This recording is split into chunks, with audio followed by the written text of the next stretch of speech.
سورة الانبیاء آیت نمبر 23. اعوذ باللہ من الشیطان الرجیم. بسم اللہ الرحمن الرحیم. ہم نے پچھلی آیتوں میں دیکھا کہ آسمان زمین کے بنانے کا مقصد بتایا گیا، جس سے یہ بات ثابت ہوئی کہ جو اللہ نے ہمیں کتاب دی، ہر دور میں کتاب کو دیا بھی اور محفوظ بھی رکھا، جس کا مقصد یہ تھا کہ ہم اللہ کی عبادت سے کوئی تکبر نہ کریں اور آل الون اس کو اتھارٹی مانتے ہوئے شرک سے پرہیز کریں. یہ ہم نے پچھلی جو آیتیں دیکھی، اس کا جو ایک سینٹرل آئیڈیا تھا وہ یہی نکلا، اور اسی کے ہی ساتھ ہم نے اینڈ کیا تھا کہ اگر اللہ کے سوا کوئی اور بھی اتھارٹیز ہوتی تو فساد ہو جاتا، بڑی گڑبڑ ہو جاتی زمین میں. اور جو ایک اور چیز ہم نے دیکھی تھی کہ جو معبود ہوتا ہے وہ انسان کو زندہ کر کر کھڑا کرنے والا ہے. تو کیا تمہارے معبودوں میں سے کوئی ایسا معبود ہے جو انسان کو کھڑا کر دے؟ دیکھیں، ہم نے آیت نمبر 21 میں یہ بات پڑھی تھی کہ کیا بنا لیا ہے انہوں نے کچھ ایسے معبود زمین سے کہ وہ انہیں کھڑا کریں گے، پھیلائیں گے، مردوں کو زندہ کر سکیں گے. یہ بات بتاتے ہوئے آج ہم آیت نمبر جو 23 پر آتے ہیں کہ اللہ کی اتھارٹی، اللہ کے پاورز اور اللہ تعالیٰ کا کوئی مقصد اس دنیا کے بنانے کا، یہ بتاتے ہوئے لا یسأل، نہیں اللہ تعالیٰ سے کوئی سوال کر سکتا، عما یفعل، ان باتوں کے بارے میں جو وہ اللہ کرتے ہیں. اللہ تعالیٰ سے کوئی سوال نہیں کر سکے گا جو اللہ تعالیٰ کرتے ہیں. وَهُمْ يُسْأَلُونَ، اور جب کہ وہ لوگ وہ سوال کیے جائیں گے. دیکھیں جواب میں آ رہا ہے وَهُمْ يُسْأَلُونَ، وہ لوگ تمام وہ سوال کیے جائیں گے کہ انہوں نے کیا کیا، لیکن تم اللہ سے سوال نہیں کر سکتے. اچھا، اگر آپ اس آیت کو بہت اچھی طرح سے اینالائز کریں، اس کو کھول کے دیکھیں، تو اللہ سے سوال نہیں ہو سکتا، تو پھر یقیناً اللہ تعالیٰ کسی کے ساتھ انفیئر بھی نہیں کر سکتے، کیونکہ یہ بات تو اسی وقت ہی جچتی ہے کسی پر بھی، چاہے وہ اللہ تعالیٰ ہو. اللہ تعالیٰ نے ہی ہمیں حق بولنا سکھایا ہے، اور اللہ تعالیٰ حق بولتے ہوئے شرماتے نہیں. تو جب ہم اللہ تعالیٰ کی یہ سنت اللہ تعالیٰ پر ہی دیکھتے ہیں کہ اللہ سے نہیں سوال ہوگا، تم سے سوال کیا جائے گا، تو یقیناً اس بات کے درمیان اتنی گہرائی ہے کہ یقیناً وہ کسی کے ساتھ انفیئر نہیں کرے گا. نہیں تو کیسے سوال نہیں ہو سکتا؟ لیکن اللہ کے علاوہ اور کون اتھارٹی ہے جو اس سے سوال کر سکے؟ تو بس یقیناً اس کو اگر ہم کنکلیوڈ کریں تو ہمیں پوائنٹ یہ ملے گا کہ اگر اللہ تعالیٰ فرماتے ہیں کہ مجھ سے کوئی پوچھ نہیں سکتا کہ میں نے یہ کیوں کیا، تو یقیناً پھر وہ ناانصافی بھی نہیں کر سکتا ہے.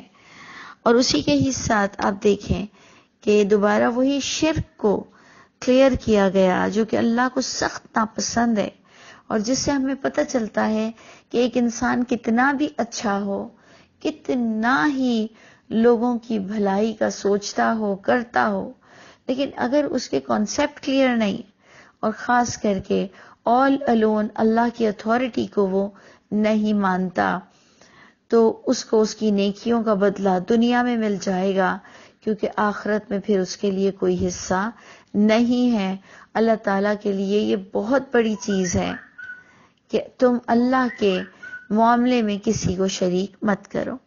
جس پر آیت نمبر آگے ہمیں 24 ملتی ہے کہ امت تخذو، کیا بنا لیا ہے انہوں نے، من دونہ آلہہ، اس اللہ کے سوا بھی کچھ اور اختیارات کے مالک بنا لیے ہیں کیا انہوں نے؟ تو اے محمد صلی اللہ علیہ وسلم آپ پوچھئے ایسے شرک کرنے والوں سے، ہاتو برہانکم، لاؤ یا آؤ تم اپنی دلیل کے ساتھ. یعنی جب بھی کوئی ایسی بات کرتا ہو جو کہ آپ کو لگتا ہو کہ شرک ہے یا وہ اللہ کی کتاب کے خلاف ہو، تو باقاعدہ آپ کو محمد صلی اللہ علیہ وسلم کے ذریعے سے یہ بتایا جا رہا ہے کہ جب بھی کوئی ان اوتھینٹک بات کرتے اس کو کہو برہان لاؤ، اپنی دلیل کے ساتھ بات لاؤ، یہ آئیں بائیں شائیں نہیں کرو، نبیوں پہ روایتیں اور حدیثیں مت گھڑو، یا پھر کوئی ولی اللہ پر، یا پھر کوئی صحابہ کرام پر، یا پھر کوئی رابعہ بصری پر، یا پھر کوئی غوث پاک پر، کیا کچھ تم گھڑ لیتے ہو، بنا لیتے ہو، اور ان کی کوٹیشن، ان کے سٹیٹمنٹ لا کر سمجھتے ہو کہ دین کی تم بات کر رہے ہو۔ تو یاد رکھنا، اللہ کی کتاب کے علاوہ کوئی چیز بھی، کسی ایک کا بھی سٹیٹمنٹ دین نہیں بن سکتا ہے۔ اللہ کی کتاب کے علاوہ کوئی سنگل سٹیٹمنٹ بھی دین کا درجہ نہیں رکھتا۔ تو اللہ تعالیٰ فرماتے ہیں اپنے نبی کو کہ جب یہ شرک کیا کریں تو آپ ان سے دلیل مانگا کریں۔ تو یقیناً یہ اپنے نبیوں کے نام سے ہی شرک لاتے ہوں گے، ہماری طرح ہی، کہ جو ہمیں جھوٹی باتیں کرنی ہوتی ہیں نبی کریم صلی اللہ علیہ وسلم کا نام استعمال کر لیتے ہیں، یا بڑوں کے استعمال کر لیتے ہیں نام۔ اسی طرح اللہ نے فرمایا اگر یہ بھی اپنے بڑوں کے نام استعمال کر رہے ہیں تو انزل اللہ کی بات ہو رہی تھی، الہامی کتاب کی بات ہو رہی تھی۔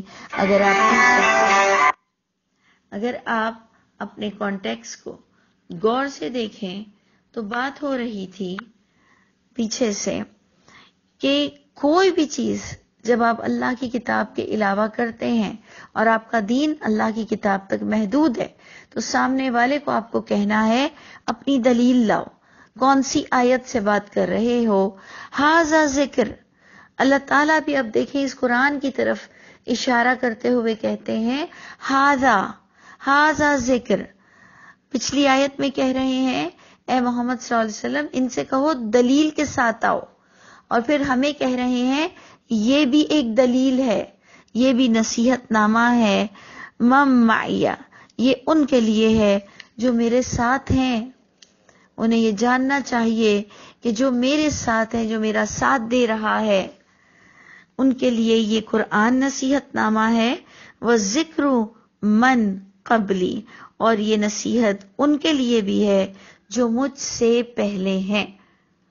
اب آپ سوچیں کہ مجھ سے پہلے والوں کے لیے بھی یہ نصیحت نامہ ہے، یعنی یہ وہی پچھلی کتابوں کے ہی سلسلے کو جوڑتی ہے، نہیں تو پچھلے لوگ قرآن کو کیوں مانیں گے؟ تو وہ قرآن کو اسی وقت مان سکتے ہیں جب قرآن انہی کے صحیفوں کو تصدیق کرتا ہو، اور جب اس زمانے میں جب قرآن کا نزول ہو رہا ہے اور کہا یہ جا رہا ہے کہ تم تصدیق کر لو، تو جب موجود ہوگا تو تصدیق کی جائے گی نا۔ یہ پروپیگنڈا کرنا کہ جی پچھلی کتابیں تو ختم ہو چکی ہیں، مٹ چکی ہیں، کوئی ان کی سچائی باقی نہیں رہی، تو پھر یہ بات تو بالکل لغو ہوگی، فضول ہوگی کہ تصدیق کر لو، تصدیق کر لو، تصدیق کر لو۔ اور یہ ایک بار نہیں، کئی بار کہا گیا تصدیق کر لو اس کتاب کی بات پچھلی کتابوں سے، تو یقیناً وہ موجود اس زمانے میں بھی تھی۔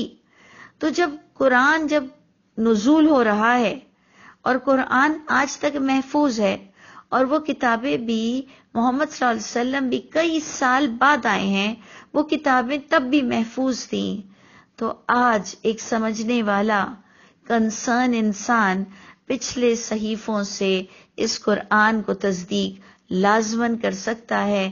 یہ قرآن کے بعد آپ کا ایمان ہونا چاہیے کہ جب یہ آیت آ رہی ہے مصدقا لما بین یدیہ مصدقا لما معکم، تو یعنی تصدیق کے لیے کوئی کتاب یقیناً موجود ہے۔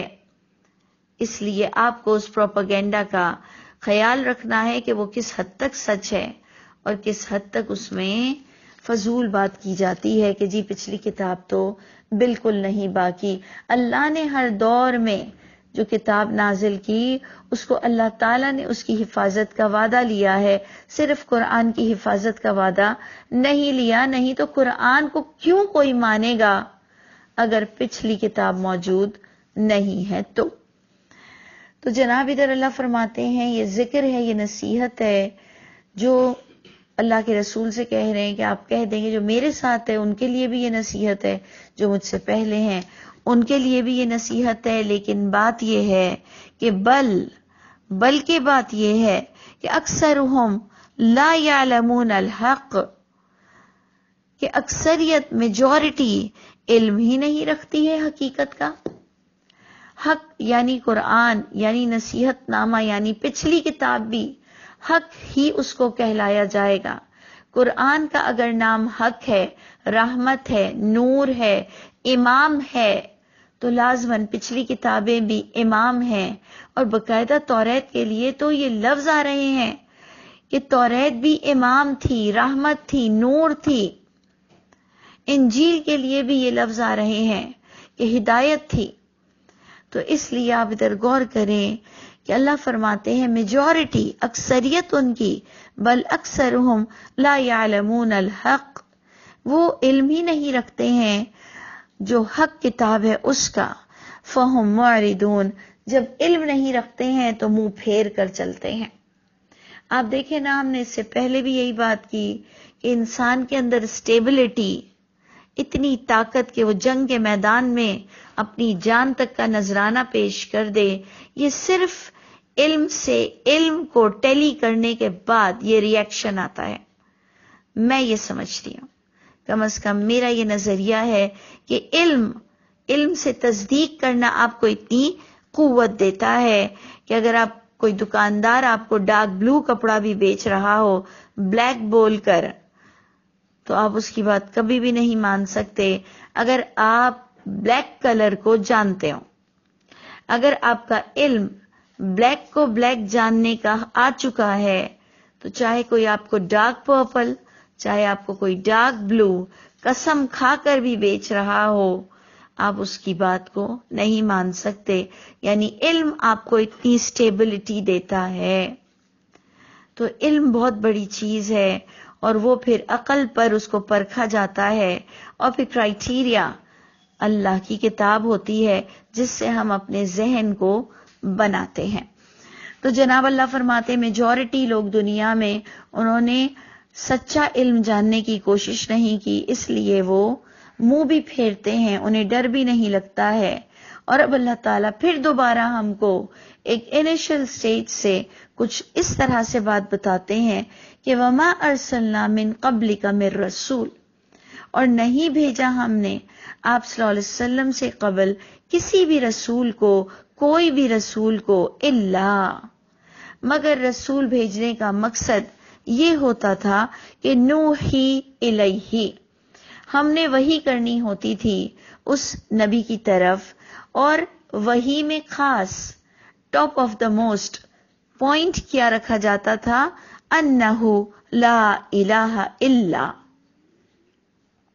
یعنی آپ نے دیکھا 3 سٹیپ میں اب تک بات ہوئی ہے کہ نہیں بھیجتے ہیں ہم کسی رسول کو آپ سے قبل، مگر ہمارے بھیجنے کا مقصد یہی ہوتا تھا کہ ہم وحی کرتے تھے، اور وہ وحی میں یہ کہتا تھا لا الہ الا اللہ۔ یہ 3 بات آپ کو بتائی جا رہی ہے، اور اس سے پہلے آپ کو زمین اور آسمان کے پیدا کرنے کا مقصد بتایا گیا۔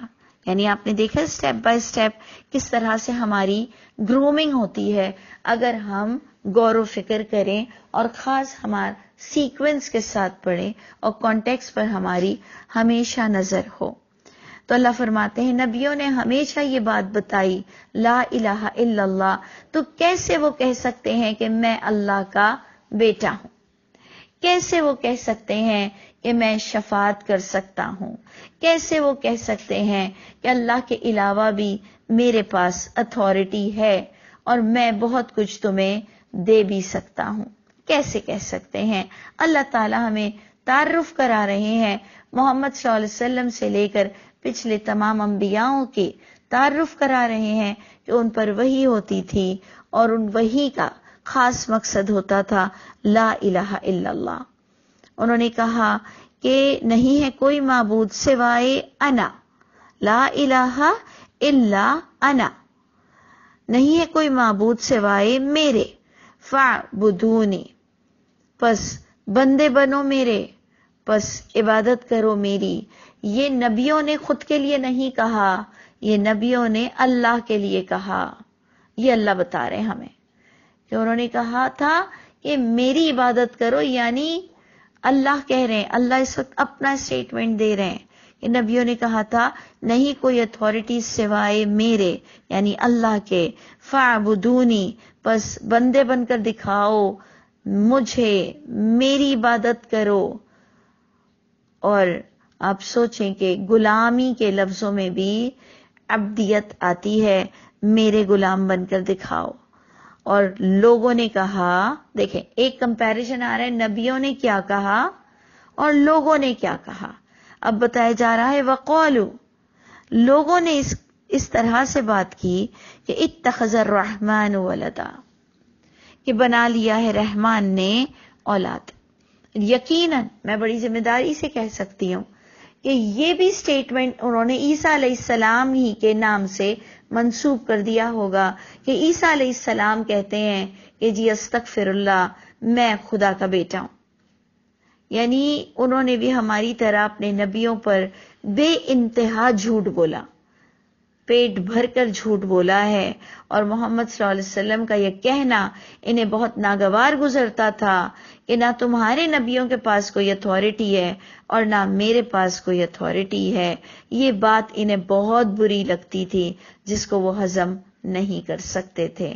تو اللہ کے رسول اور تمام انبیاؤں کی ہمیں ٹیچنگز بتائی جا رہی ہیں کہ ان کی تعلیمات کیا تھی، اور لوگوں نے رحمان کی اولاد تک بنا لیا، جس پر اب پھر اللہ تعالیٰ اپنے بارے میں کہتے ہیں سبحانہ، اللہ تعالیٰ پاک ہیں، بے عیب ہیں.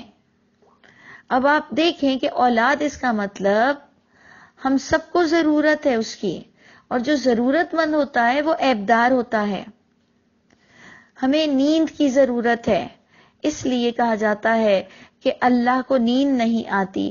یعنی اے لوگو تم عیبدار ہو کہ تم تھک جاتے ہو، تمہیں اونگ آتی ہے، تمہیں نیند آتی ہے. اللہ تعالیٰ میں یہ عیب نہیں ہے، پاک ہے وہ ان تمام عیبوں سے. سبحانہ، اللہ تعالیٰ کی ذات بہت پاک ہے. یہ جو ہم سبحان اللہ سبحان اللہ سبحان اللہ سبحان اللہ پڑھتے ہیں، اس کا ہمیں ایکچوئل اسپرٹ بتاؤ کہ ہم بول کیا رہے ہیں اللہ پاک ہے، اللہ پاک ہے، اللہ پاک ہے. کیا پاک ہے؟ صاف ستھرے سینس میں پاک آ رہا ہے کہ اللہ صاف ستھرے ہیں، یا اللہ ہر غلطی سے پاک ہے؟ اللہ نے یہ دنیا بنا کر کوئی غلطی نہیں کی. اللہ نے آسمان زمین اور ہمارا جو مقصد حیات بنایا اس میں کوئی غلطی نہیں کی. اللہ کو اولاد کی کوئی ضرورت نہیں، اللہ ہر عیب سے پاک ہے.